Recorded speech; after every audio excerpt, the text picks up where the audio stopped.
que o nosso amigo e mestre Jesus derrama sobre todos nós, nesta casa que é a sua seara.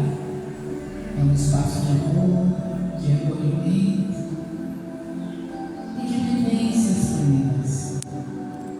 Rogando a vós, mestre amigo, que nos envolva nessa noite, que permita que os benfeitores espirituais que já estão apostos possam também abraçar o nosso companheiro novamente e irá nos trazer a palestra da noite de hoje, que ele possa se sentir envolvido na energia vivaceja dessa casa, que ele encontre a sintonia, a serenidade para a realização da sua tarefa, rogando a voz que derrame sobre ele o teu amor, a tua divina misericórdia, para que ele possa, não só hoje, mas na sua caminhada, envolver a todos com quem ele cruzar, com a sua fala, o seu conhecimento e o seu amor. Abençoa, Senhor, este espaço, essa casa que é para muito de nós, o educandário, o ostentário e o ponto de abrigo e refúgio, para que ela possa estar sempre de portas abertas para acolher os teus filhos aflitos e sobrecarregados que aqui é dentro. Dessa maneira, mestre, com a vossa licença e permissão, nós damos por iniciar o trabalho da noite de hoje. Que assim seja.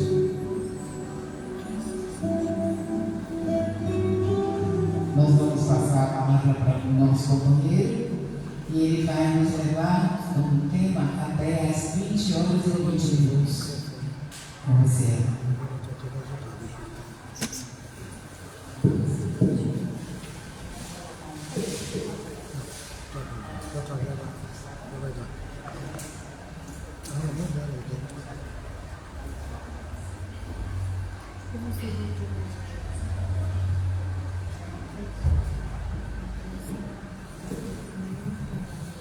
Boa noite a todos e a todas, todos que estão presentes e aos nossos companheiros que nos acompanham através da internet. Primeiramente, gostaria de agradecer o convite da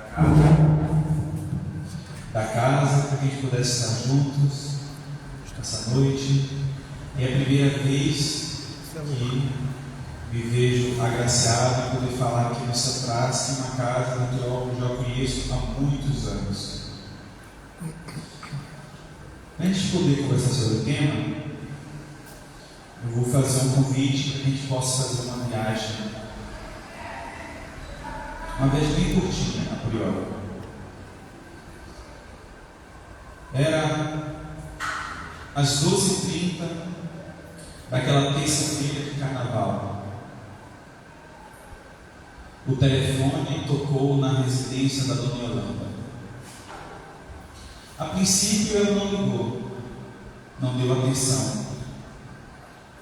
Ela estava ocupada fazendo os preparativos do almoço, junto com suas filhas e seu genro.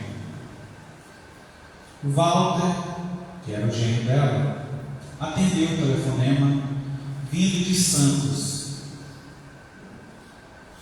E aí ele se assusta, ele gela. Ele imediatamente convoca a Dona Yolanda para ambos irem viajar até Praia Grande, pois eles se encontravam em São Paulo. É o último dia do longo feriado do carnaval. A família estava quase toda reunida. Augusto, naquela manhã, havia saído cedo para encontrar com os amigos e tinha prometido retornar para o almoço de família às 13 horas. Então toda a família se reúne e parte para a região. Chegando lá, na casa de saúde de Santos, a dona Yolanda já estava nervosa, procurava informações sobre o seu filho. E aí, buscando informações, ela, desesperada, imaginava que tinha sido um acidente de carro, conforme o genro contara. Porém, Augusto, um jovem alto, forte, atleta de formação, era goleiro do time de futebol da região. Ele, com tanta energia, tanto esforço físico, não pudera sequer imaginar que poderia se encontrar afogado nas águas do mar. Chega então o rabecão, trazendo o corpo frio e gelado, e o desespero tomou conta da dona Yolanda e de suas irmãs.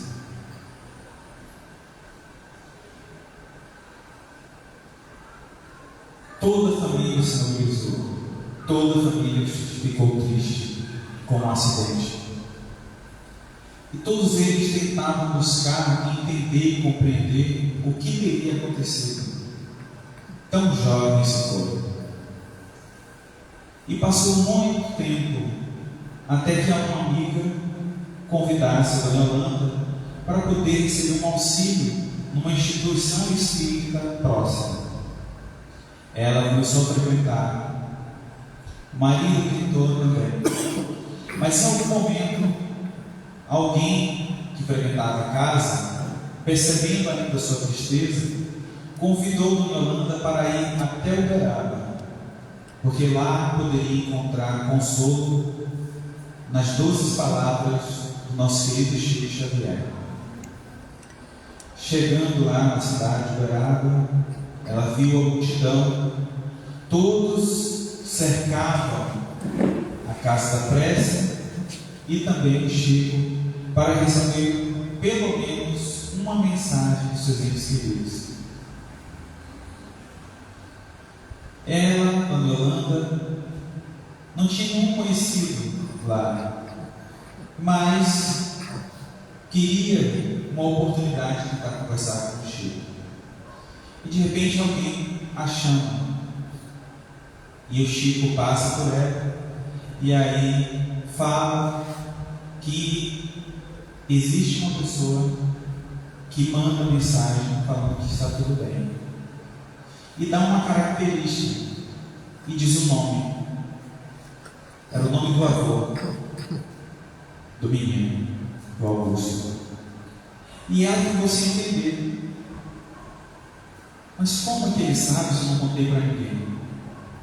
Mas ainda assim não ficou triste. Ficou até o final da mensagem.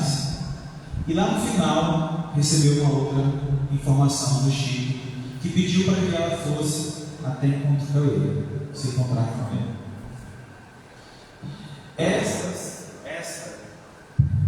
Essa mensagem é uma das mensagens do livro Jovens do Além.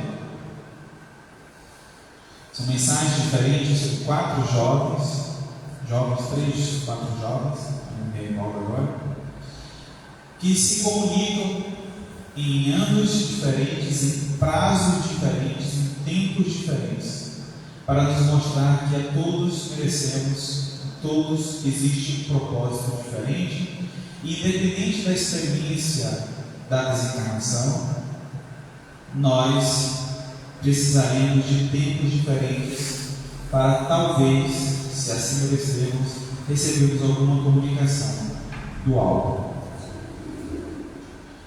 Quando a gente ouve tantas histórias, sejam por casos que escutamos na casa espírita ou também dentro das obras espíritas que nos relatam, a gente começa a perceber o quanto as particularidades possuem em cada situação, mesmo quando a situação se repete. Mesmo quando as pessoas, 2, 3, 4 pessoas, desencarnam por meio de um acidente automobilístico. no acidente de carro, ou quando as pessoas morrem afogadas, ou quando as pessoas simplesmente tiram a própria vida. Assim acontece. Para demonstrar que as coisas, que as leis que regem todo o universo, elas são leis que não são mudadas, elas são imutáveis, mas elas respeitam as experiências individuais de cada um de nós. Porque, obviamente, as nossas experiências não podem ser comparadas. As nossas dores também não são comparadas. Nós tivemos a oportunidade de fazer umas palestras no Instituto Espírita do Amor, que fica em Minas Gerais, no interior, próximo à zona onde eles fazem os queijos da canastra, né, a Serra da Canastra. E lá a gente ouviu e conheceu tantas experiências, tantas pessoas que vão inclusive uma carta psicografada para os seus entes queridos. E muitas delas receberam as suas cartas e muitas ainda estão aguardando por elas. Muitos dos trabalhadores voluntários do Instituto foram de pessoas, aliás, são constituídos por pessoas que em algum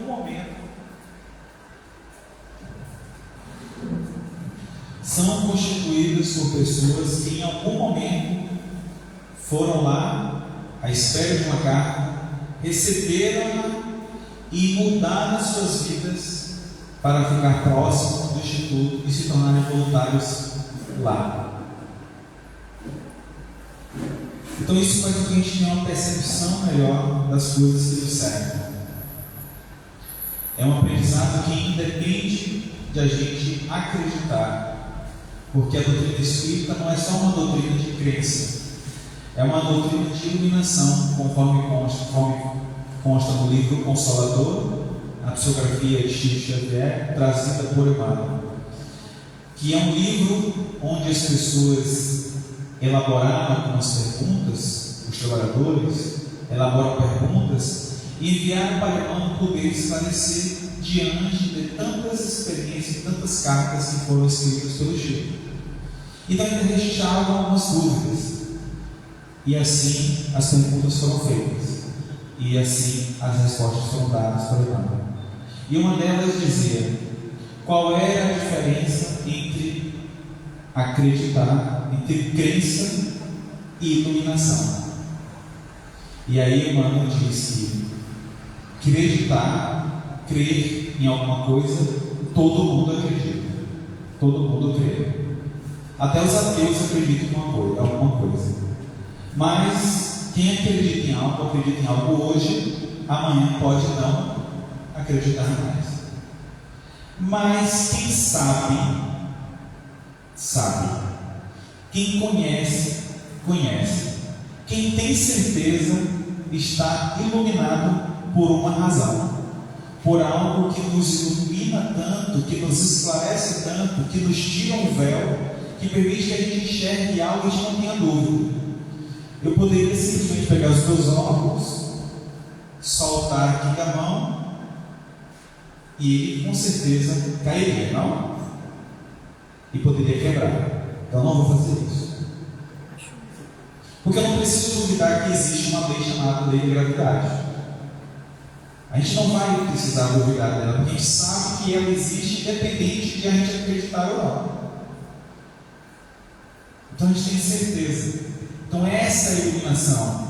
E aí faz mais sentido porque Jesus nos diz: deixai brilhar a vossa luz. Olha que fantástico. Porque deixando brilhar a nossa luz, quem fala por nós são os nossos atos, aquilo que faz brilhar, e não apenas o que sai das nossas bocas. Então a mensagem do Evangelho que nos foi colocada para falar, ela traz algo muito peculiar, e tem tudo a ver com o mês que nós estamos, que é o mês de setembro, que nacionalmente é conhecido como Setembro Amarelo, que nos faz refletir sobre as nossas atitudes em relação ao cuidado que temos com as nossas próprias vidas e os de nossos irmãos que estão ao nosso redor.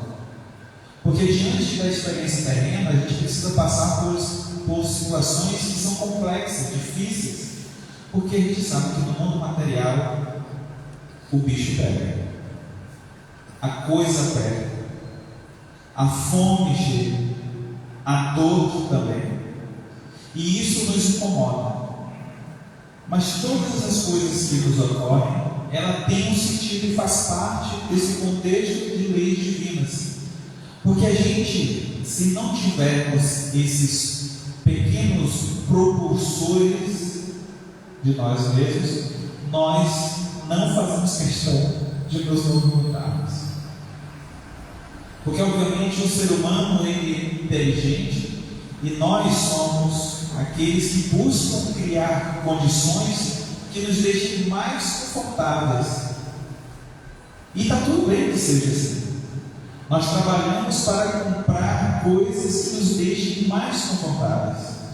Por exemplo, eu sei que para vocês estão sentados em uma cadeira de plástico, mas é uma cadeira razoavelmente confortável, não é? Pelo menos para ficar uma horinha de palestra, tá bom, tá? Até para o grupo de estudo, seminário, um pouquinho mais longo, dá para identificar. Mas aqui, olha só, estamos sentados numa cadeira tão confortável. Então ele deixa mais confortável.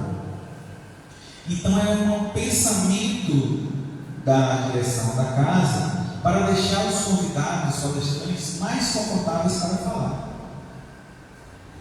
Então isso tem um sentido. Infelizmente não é possível oferecer para todos. Mas na medida do possível, quando as coisas vão melhorando, a gente vai criando melhores condições, como a iluminação que nós estamos tendo aqui. A iluminação, a estrutura de ventilação, que tudo isso tem um custo. E a gente muitas vezes frequenta a casa e nem sabe. E prefere até nem saber. Mas é tão necessário para que a gente possa vir a uma casa espírita, um templo que fala sobre Jesus e seu Evangelho, para que a gente venha aqui e sinta-se acolhido. Porque lá fora, meus irmãos, nós enfrentamos as nossas dores. E aí, muitas vezes, embarcado nessas dores, a gente abraça tanto essa dor que a gente sofre. E aí, Chico vai nos falar que muitas vezes o sofrimento ele é opcional. A dor não. Porque a dor a gente precisa passar por ela para o aprendizado. Mas abraçar-se cegamente para com essa dor é sofrer rigidamente, muitas vezes até sem raciocinar, sem poder racionar, sem raciocinar sobre ela. Por que estou sentindo o que estou sentindo? Porque conforme eu estava conversando com uma criança hoje, mais cedo, ela falou assim: nossa tio, é importante que a gente tenha medo de algumas coisas, porque se a gente não tiver medo, a gente faz qualquer coisa. Uma criança que já sabe de uma coisa que muitos de nós demoramos tantos anos para entender. Então as nossas decisões muitas vezes são decisões tomadas para poder desviar um pouco, pegar atalhos, e a gente fica tentando questionar as leis para poder burlar esses atalhos. Então o estudo proposto por Kardec na estrutura do Evangelho segundo o Espiritismo, trazendo a mensagem de hoje, é sempre entendendo os aspectos morais do Cristo, para não precisar ficar discutindo coisas sem sentido, como: será que Jesus fez realmente aquele milagre ou aquele outro? E será que realmente o primeiro milagre dele foi deixar uma água em vinho? Porque se a água em vinho está liberada, não é tomar vinho, está liberada. Se Jesus fez, então a gente fica buscando uma coisinha aqui para poder compensar as coisas que a gente possui dentro de nós, que sabemos no fundo que estão ainda atrasadas ou equivocadas. Então a gente faz perguntas para poder buscar uma solução ao nosso gosto. Então, questionando sobre retirar a própria vida, está muito claro que nós estamos desequilibrando quanto a um presente que nos foi oferecido pelo Pai, que é total bondade, total misericórdia e total justiça.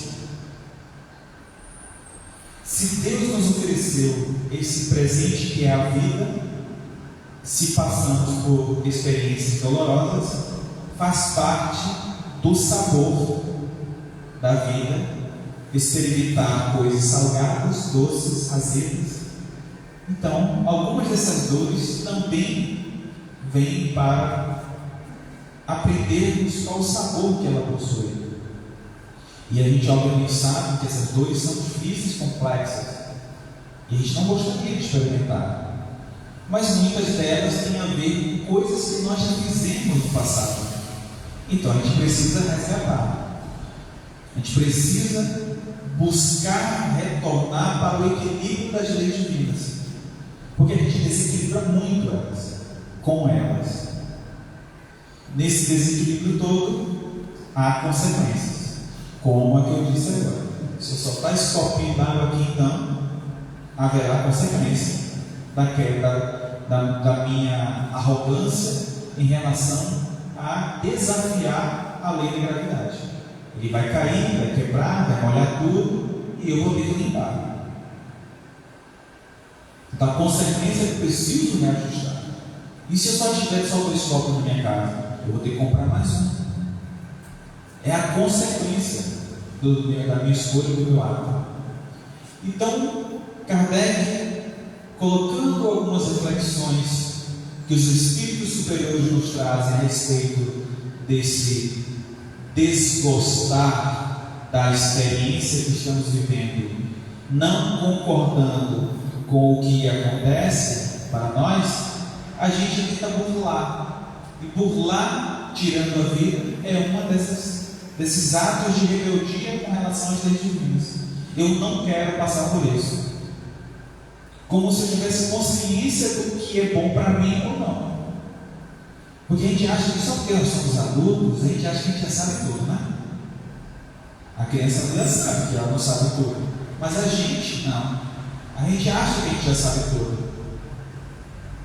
Mas se a gente percebe a nossa ignorância, a gente sabe que estamos no processo. Porque todos nós somos meros aprendizes do Evangelho de Jesus.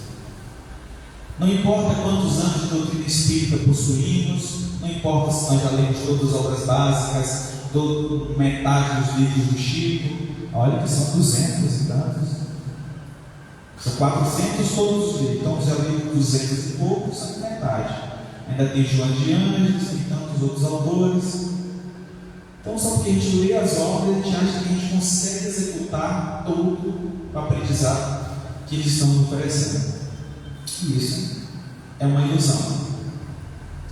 Então, para a gente fugir, escapar, na verdade, da ilusão e ir contra a realidade verdadeira do mundo espiritual que perpassa por apresentar para nós o mundo material apenas cópias, rascunhos do que lá está. Aqui a gente vai aprendendo esse rascunho. Então ele vai colocando, apresentando a reflexão de que e se a gente buscar arriscar as nossas vidas? Eu quero tirar minha vida, mas eu não tenho coragem de tirar ela diretamente. Eu não tenho coragem de apontar uma arma para mim. Eu não tenho coragem de tomar um veneno ou um enxerto de remédios. Eu não tenho coragem de me jogar na frente do carro, porque vai que não dá certo, né? Vai que eu só fique paraplégico, tetraplégico, ou vai que... Então, a pergunta elaborada faz a gente pensar assim: se eu me jogasse numa guerra, se eu me jogar num conflito, dizendo que eu vou proteger o meu país, ou se de repente eu me cadastrar na polícia militar de rua, e lá eu vou enfrentar os bandidos, para proteger a minha comunidade. Ops, morri. Mas foi fazendo bem. Mas tendo consciência que na verdade, eu queria era dar um fim à minha vida. Parece que a gente fica buscando uma forma de dar uma escapulia das coisas, né? E eu conversando com essa mesma criança, 12 anos, aí ela foi falando que ela um dia estava tentando ficar, ela queria pular na cama, e ela chegou e falou: eu pulei na cama, mas depois eu consegui pular e não quebrou a cama. Eu falei: mas você não quebrou a cama? Ela falou: não quebrei a cama, mas eu arrumei ela e deixei do jeito que estava, e meus pais não ficaram sabendo. Aí o Marquinhos estava comigo, viu? E aí falou assim: então eu vou falar para eles, eu vou entregar você o que você fez. E aí ela pensou: não falo não. Aí eu falei: mas eu acho que esse crime já prescreveu, já passou o tempo, né? Tem muito tempo que foi cometido e já prescreveu o crime. Aí ela falou: não, ele não ficou sabendo. Aí eu falei: então você deu um jeitinho, né? Você fez algo que você sabia que não podia, mas de fato, sabendo que não era certo, você foi lá e deu um jeito de as coisas não serem reveladas. Mas você sabe no fundo que estava errado. Tanto é que nesse momento de revelar coisas erradas, você lembrou disso.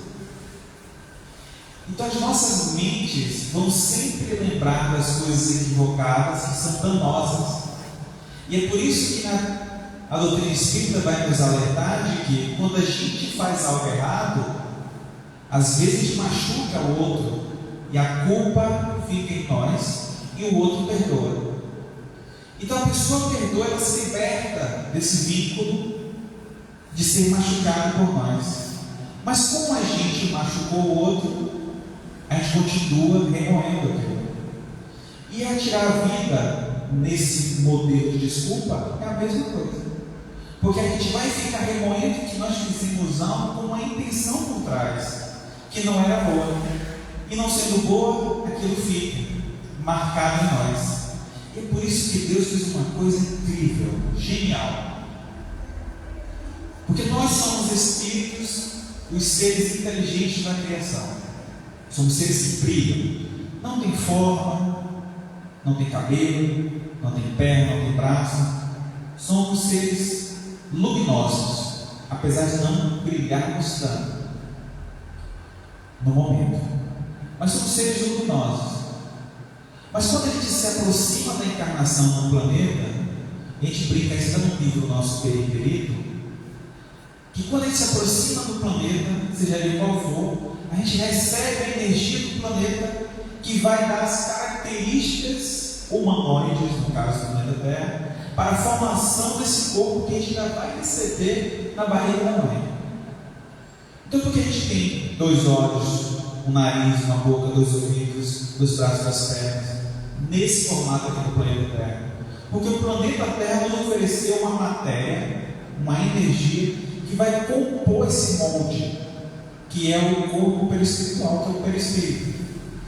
E aí depois é que a gente vai recebendo os nutrientes materiais do outro corpo material, que é esse corpinho que a gente tem aqui. Se fosse outro planeta, provavelmente a gente pode ter outros corpos diferentes. Aí eu brinco com as crianças nos detoches que a gente faz, né, para brincar com os livros, e a gente bota um personagem com um olho só, com 4 braços, e aí com 3 olhinhos, o outro com asas, para eles verem e entenderem facilmente como de fato é, né? Porque a gente vai vivendo experiências diferentes a depender do planeta que vai nos oferecer abrigo. A gente pode ter um corpo diferente. Então a criança, ela consegue entender e perceber essas coisas. E a gente, que somente crescemos no corpo físico, a gente acha que como adulto já sabemos de tudo, não precisamos mais trocar e aprender com elas. Então a gente apenas crescemos, desenvolvemos o corpo, mas ainda somos apenas seres crescidos, mas ainda muito infantis. Somos espíritos ainda muito infantis no processo.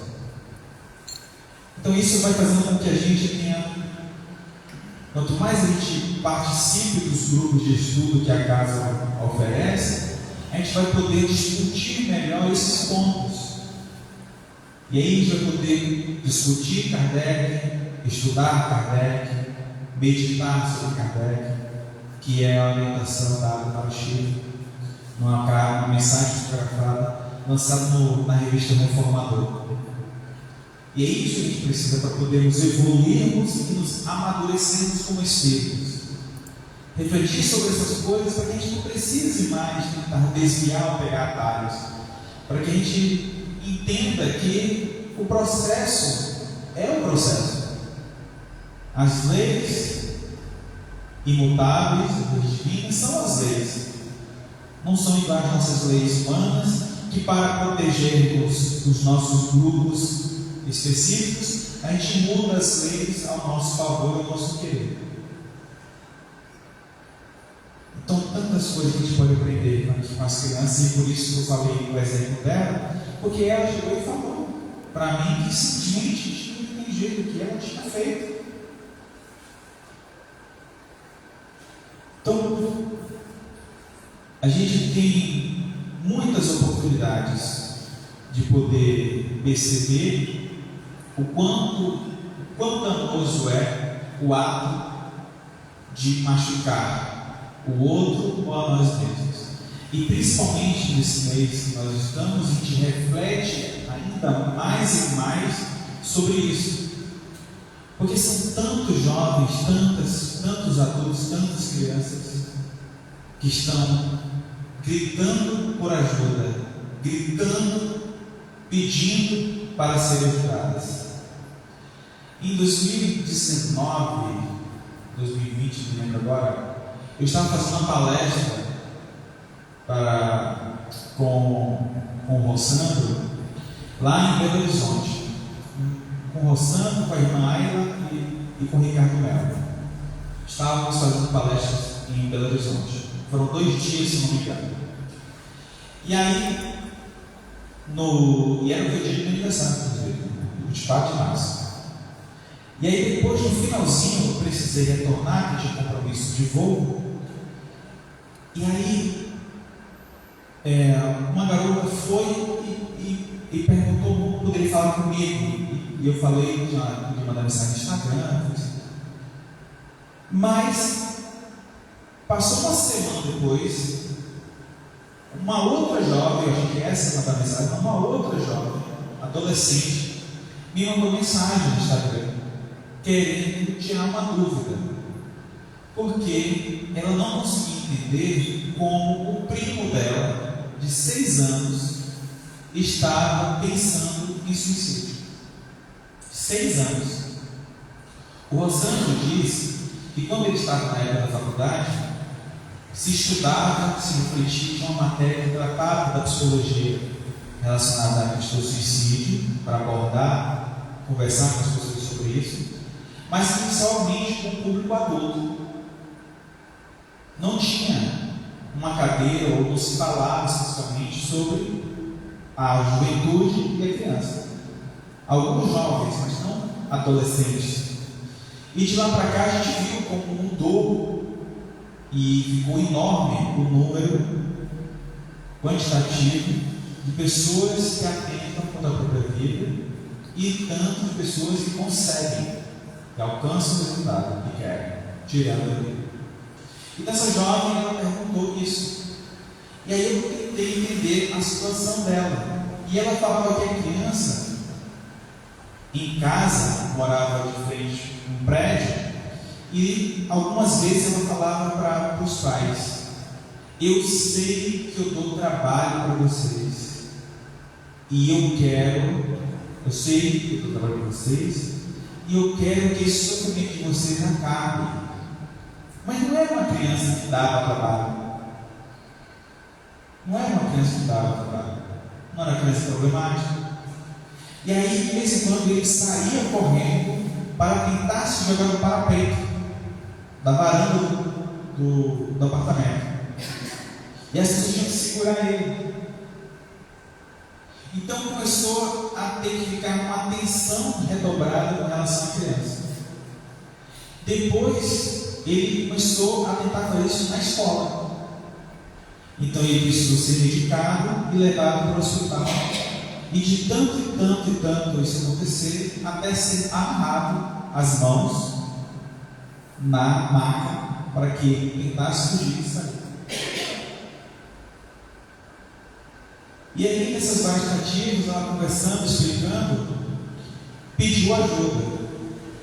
Aí eu perguntei se a outra parte da família era espírita, se conhecia, se haveria algum problema se a gente enviasse algum companheiro, amigo disso, outro companheiro ir visitá-los. Eles já estavam no hospital, as crianças não iam mais para a escola, já tinham um tempinho, uns dias. E aí a gente entrou em contato com a casa de irmã Sheila, e lá eles já iniciaram o processo de colocar o nome dele nos trabalhos mediúnicos, e fazer orações à distância, e também combinaram de visitar a família no hospital. Quando eles chegaram lá no hospital, a família, os pais choraram, porque foi a primeira vez que alguém que não era da família tinha visitado eles para ajudar. E nos primeiros dias, a condição da criança mudou, com o trabalho à distância e o trabalho presencial dos companheiros que foram fazer prece, conversando com os pais. Porque não é só conversar e fazer oração à distância, é preciso conversar também com a família. E logo em seguida, passou uns dias, a criança estava melhor, já não precisava tomar tantos medicamentos. E aí a menina, algumas semanas depois, mandou mensagem para mim pedindo, agradecendo pela ajuda, pelo apoio. Na verdade, a ajuda vem da doutrina espírita, que faz a gente se conscientizar e também a gente se mobilizar, mesmo à distância, com companheiros que a gente talvez nem conheça. Mas a gente sabe os nossos objetivos, porque os nossos objetivos são pessoais, e a nossa missão ela também é pessoal, que é alcançar a perfeição, conforme consta na questão 115 do Livro dos Espíritos. Mas alcançar a perfeição perpassa por uma jornada.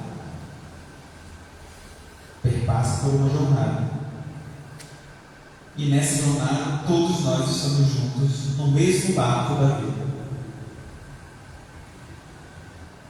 Então, tudo isso faz com que a gente entenda melhor esta experiência.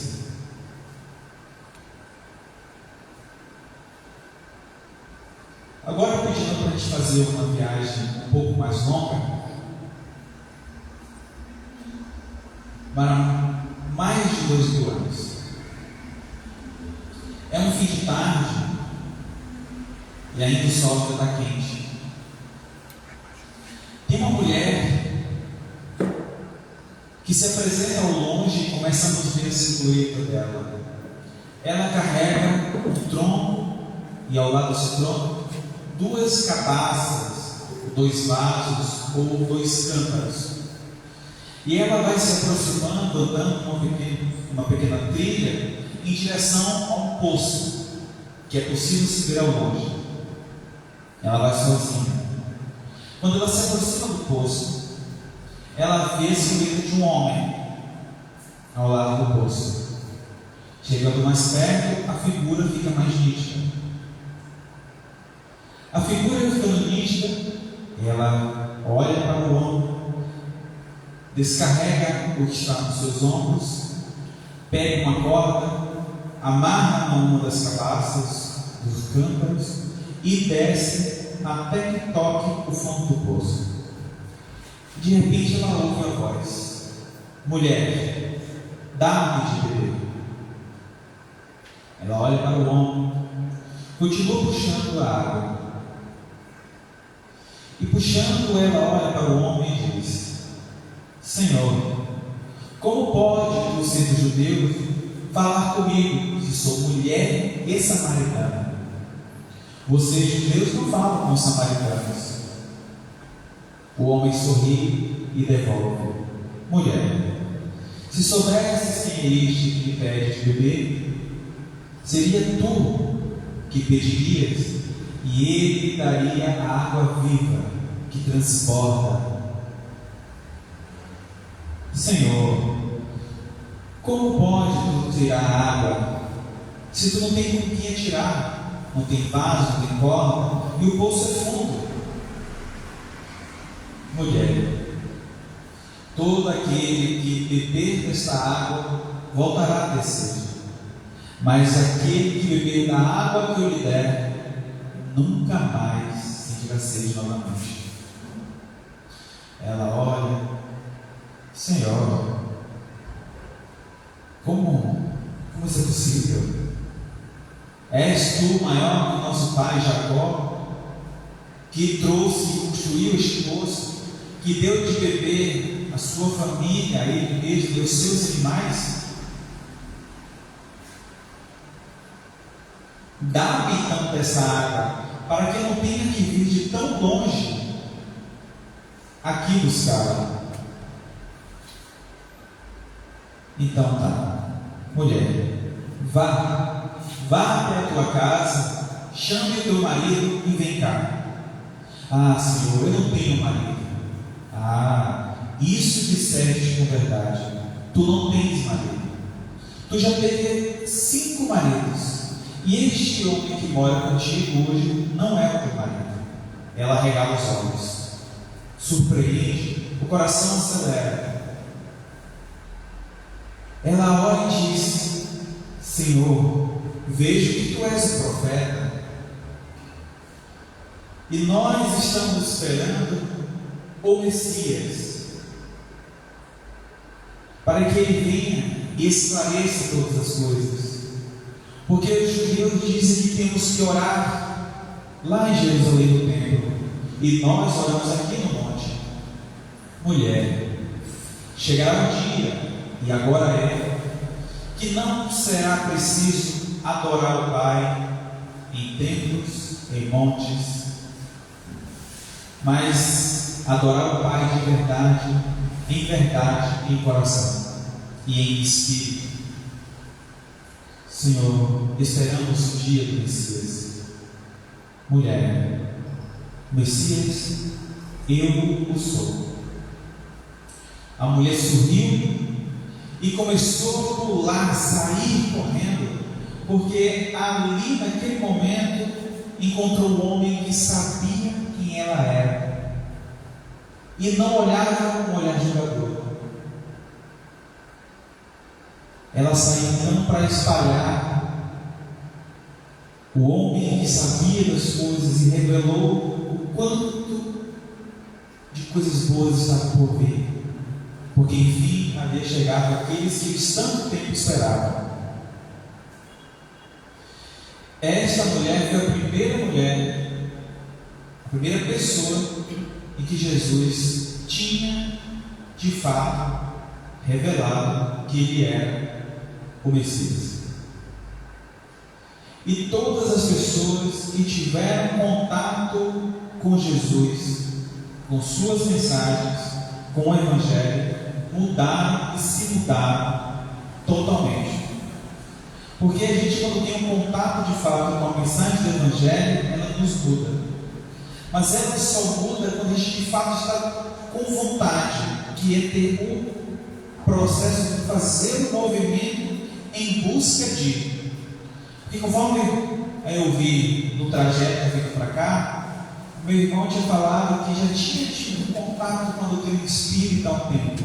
Tinha lido o livro Paulo Estevam, mas somente quando encontrou aqui o Cetrasque, em 2018, foi que estava podendo se tornar desperto. Porque quando a gente está amadurecido espiritualmente, a mensagem chega até nós com clareza, mas isso demanda movimento da nossa parte, para que a gente entenda todas as mensagens que estão aqui. como a mensagem que a gente pôde estudar um pouco hoje. Para a gente poder perceber que não adianta a gente fazer desvios, buscar atalhos, ou fingir que não é bem assim que funciona, que essa lei não vai me pegar, não vai chegar até mim. Porque a lei, ela é para todos nós. Então, quanto mais estivermos dispostos a vivenciá-la, melhor para nós mesmos. Porque senão a gente vai passar por muitas experiências dolorosas e a gente vai ficar agarrado aos sofrimentos. E muitos dos amigos que eu falei que frequentam o Instituto do Espírito do Amor, que vão buscar as cartas psicografadas e que também foram visitar o Chico, como eu contei na primeira história, buscavam o consolo de uma carta que pudesse aliviar os seus corações. Mas, meus irmãos, muitos e muitos dessas pessoas continuaram buscando uma segunda carta, uma terceira carta, uma quinta, uma décima. E ainda assim parece que a gente não tinha entendido o poder acalentador de uma carta dessa. Então a gente vai passar pelas nossas experiências, a experiência das perdas, a experiência desafiadoras, a experiência como a que a gente escreveu no livro do Chico Bento, Além da Vida, Canto da Mônica. É uma experiência que vai falar da história da Mariana. A Mariana é um espírito tão evoluído, tão brilhante quanto uma estrela. Não é uma estrelinha, é um ser, espírito brilhante como uma estrela. E aí ela escolhe nascer na família do Chico Bento. Olha que coisa legal, né? E aí ela nasce na família do Chico. Ela passa um tempo multiplicando a alegria da família. E vai para todos os lugares do Chico. O Chico leva para tomar um banho de riacho, leva para conhecer a Vila Paulinha, leva para conhecer um monte de coisa. E aí acontece o que acontece com muitas das nossas experiências, que ela veio ficar doente. Então ela começa a crescer até o ponto em que ela desencarna. Ela desencarna, a desencarnação passa e o tempo vai mostrando que todo mundo está triste com a partida da Mariana. Chega um momento em que o Chico está na véspera do aniversário dele. E aí, na véspera do aniversário, ele está sentado na frente da casa, olhando para o céu estrelado, e ele vê um brilho muito forte. E esse brilho vai aumentando, se aproximando dele, e ele ouve uma voz que diz: Chico, sou eu, a Mariana. Mariana, é você? Sim, Chico, sou eu, sua irmãzinha. Eu sei que amanhã é o teu aniversário e eu vim lhe trazer um presente para mim. Sim, Chico, o presente da esperança, a esperança do nosso reencontro, porque nós vamos nos reencontrar, Chico. E aí aquele brilho aumenta e o Chico apaga e dorme. E o tempo, os anos passam e sim, eles se reencontram. Mas essa historinha que eu estou falando no livro não é uma historinha qualquer, obviamente vocês sabem disso. Porque é uma história que eu vi e já revi muitas vezes. Um irmão próximo, um companheiro da doutrina espírita lá de Minas Gerais, teve um acidente onde ele perdeu a esposa e um filho. E ficaram os outros dois, umas filhas gêmeas, mais um filho. Passaram-se os anos, recentemente ele voltou a se casar. E o ano passado ele teve um novo filho. Não necessariamente deveria ser, mas o Rafinha voltou. E voltou com a cicatriz na testa, no mesmo local onde havia ocorrido o primeiro acidente. Alguns meses se passaram do nascimento dele, houve um momento de psicografia, e a mãe o Espírito que tinha a partir do primeiro, manda a mensagem reafirmando que sim, ali era o Rafinha, o primeiro.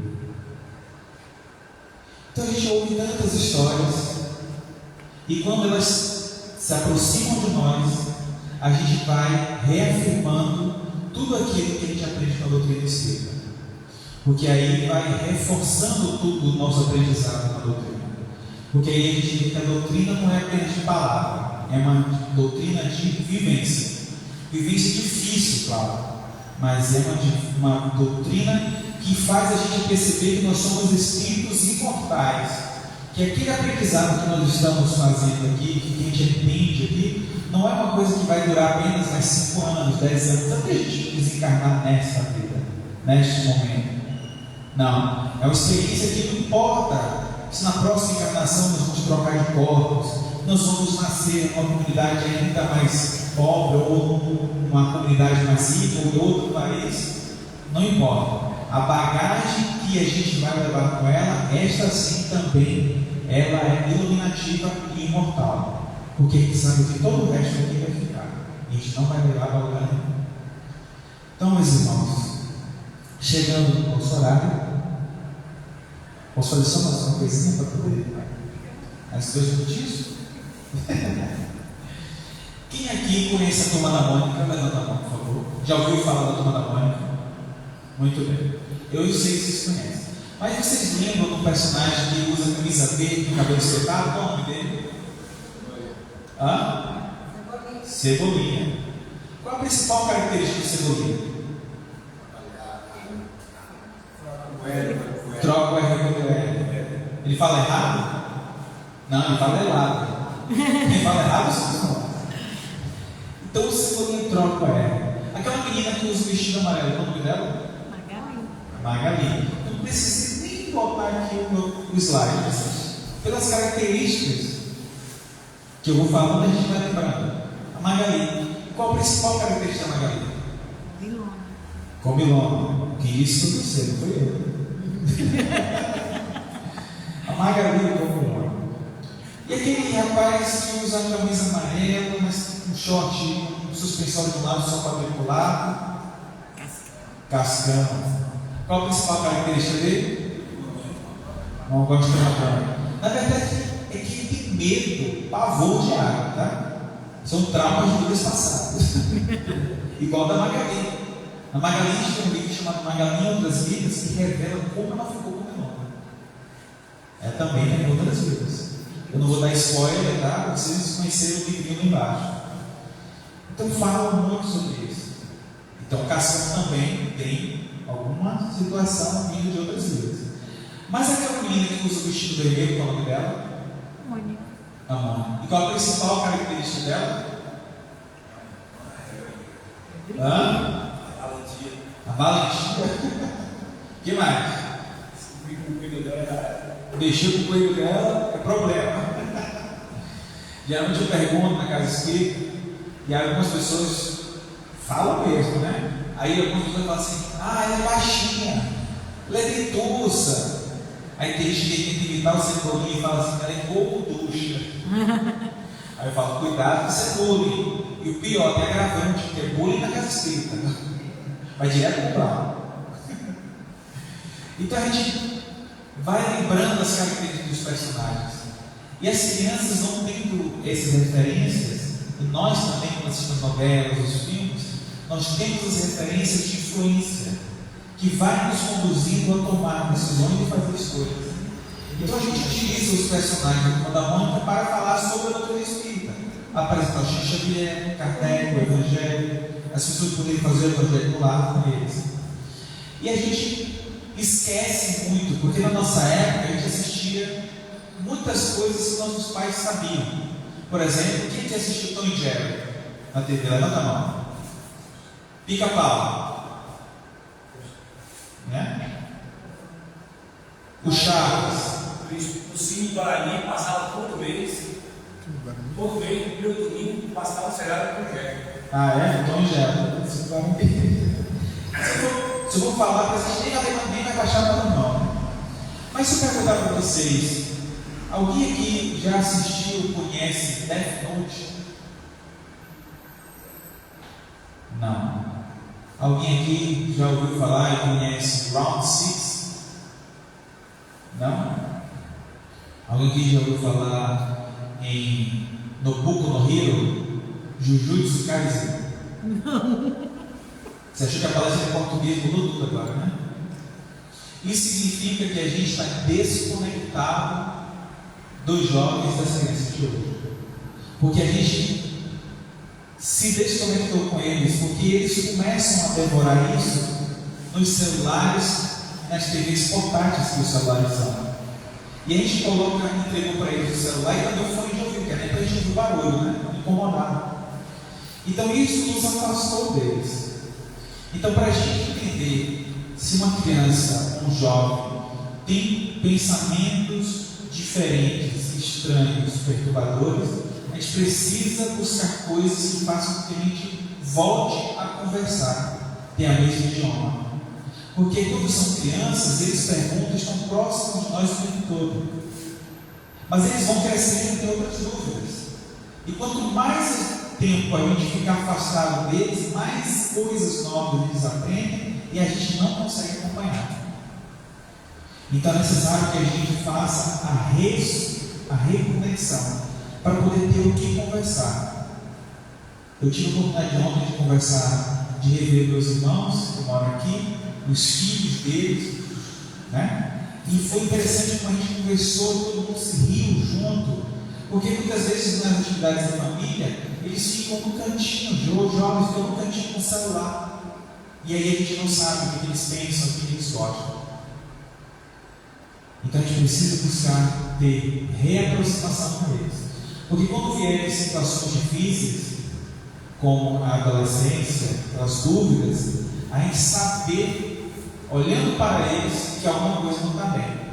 Porque se a gente chega em casa com o celular, mexendo, apertando, mandando mensagem, ligando, a gente não consegue enxergar os olhos uns dos outros. E eles querem conversar com a gente. Porque eu converso com eles, eu faço perguntas para eles, eu faço atividades com eles. E nessas várias atividades, muitos deles falam que as coisas que eles mais gostam de fazer, apesar de muitas vezes não estarem fazendo no momento, é ter momentos em família. E as coisas que eles menos gostam é fazer as atividades de casa. Então é normal que eles não gostem de arrumar a casa, fazer o dever, botar o lixo para fora. Mas se a gente conversar com eles aos pouquinhos, eles vão entender que não tem o que fazer. É preciso fazer, mas se não fizer, vai sobrecarregar alguém. Vai deixar triste alguém da família. Então se a gente divide, todo mundo participa. A gente cria um lar melhor, dividindo as tarefas. Assim como a gente cria uma casa espírita melhor dividindo as tarefas, assim como a gente cria uma comunidade melhor dividindo as tarefas. Então, meus irmãos, eu espero que as mensagens de hoje possam ter encontrado conforto em nossos corações e a gente possa sair daqui ainda mais renovados, fazendo jus a esse momento que nós tivemos aqui, porque nós escolhemos estar aqui hoje na segunda-feira. Então que a gente possa levar para nossos lares uma bagagem ainda mais cheia. Não porque o Alan está aqui hoje, mas porque a doutrina espírita nos oferece isso. Uma bagagem lotada de coisas novas para nós mesmos. Obrigado.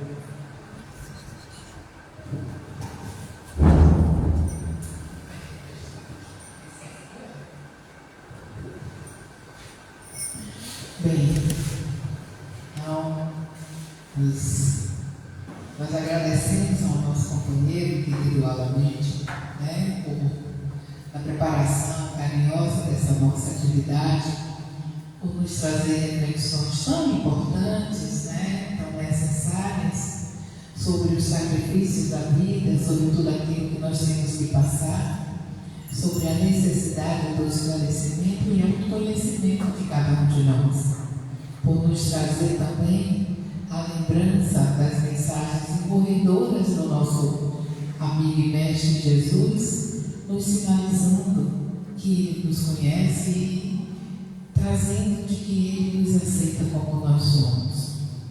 para nos fortalecer na nossa caminhada. Nós agradecemos a Ele e lembramos que todas essas histórias que Ele trouxe, personagens, estão nos livros lá embaixo que Ele trouxe para compartilhar conosco. E a gente aproveita também para comprar para os nossos entes queridos, filhos, sobrinhos, netos, irmãos, né, crianças da comunidade, para ajudar no esclarecimento e convívio dessas crianças com suas famílias. E ele leva, sem dúvida nenhuma, né, a nossa gratidão por esse momento conosco, né, por essa dedicação. E ele está me sinalizando aqui, ele vai autografar também, um outro momento importante. Nós recomendamos, inclusive, aos nossos companheiros das redes sociais que indiquem, que compartilhem esse trabalho, essa palestra assistida hoje, tão importante para o esclarecimento da família, né, dos pais, dos avós, para quem tem crianças e adolescentes em casa. Lembrando também que na nossa casa nós temos todos os sábados das 10 às 11h30 um trabalho de evangelização com crianças e adolescentes e temos também um grupo de família. Combinado? Só sinalizando que amanhã nós teremos ainda a nossa companheira Tânia Gomes nos trazendo, né, a palestra cujo tema é a ação da prece. Tá ok? E 14 não vai ter. E dia 14 nós não teremos doutrinária porque teremos o nosso encontro de trabalhadores e frequentadores de grupos de estudos. Então agora vamos convidar os nossos companheiros passistas para o segundo momento, né, da nossa atividade, que é o momento do passe. O passe será individual, então eu peço a vocês que busquem estarem confortáveis, que andem no pensamento, elevando o nosso padrão mental e assim nos conectando com o alto. Lembrando que o nosso Mestre e amigo Jesus nos convida sempre a buscarmos seres melhores, a dar o nosso melhor, o nosso projeto de evolução espiritual.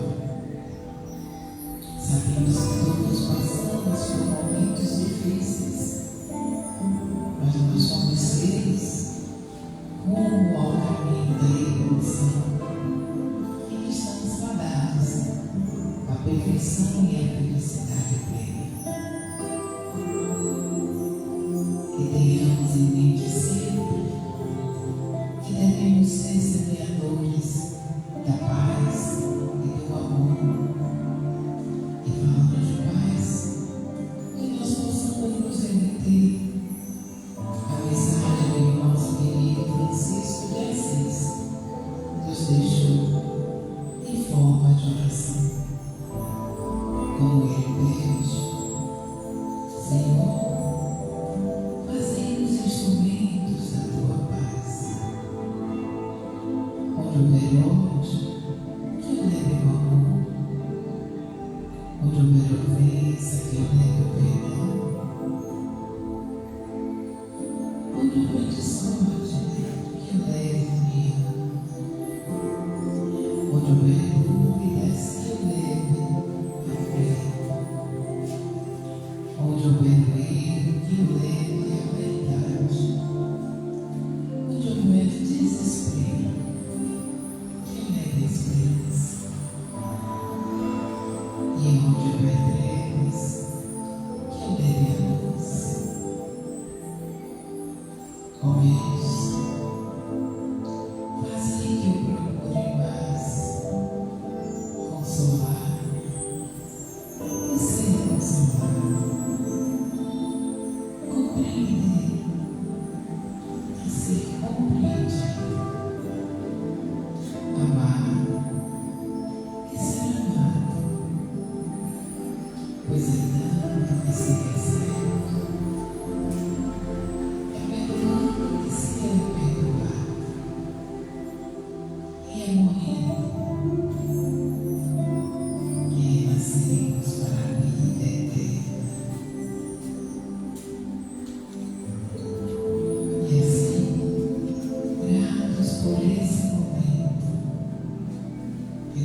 guiados pelos espíritos amigos e benfeitores espirituais que estão conosco.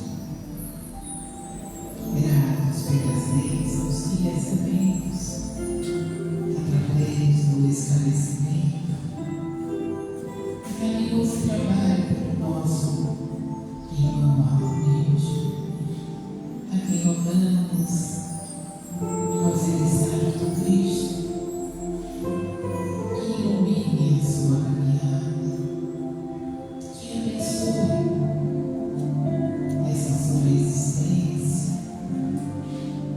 e nos permita outros momentos também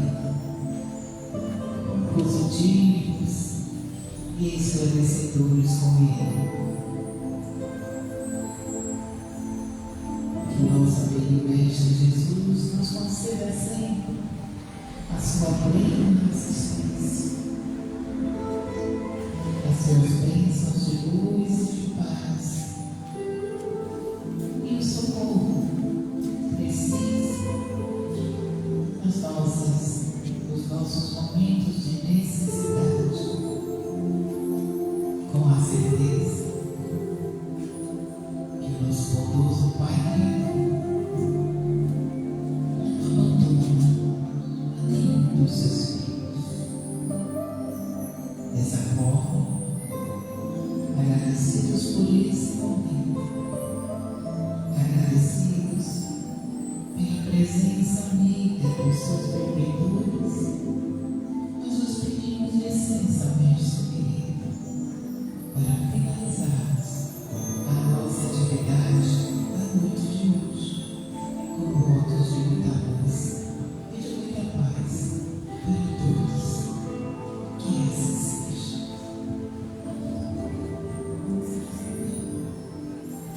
Antes de desejar um bom retorno aos lares, nós lembramos que os livros que o nosso companheiro Alan trouxe estão na recepção, disponíveis para compra e para serem autografados.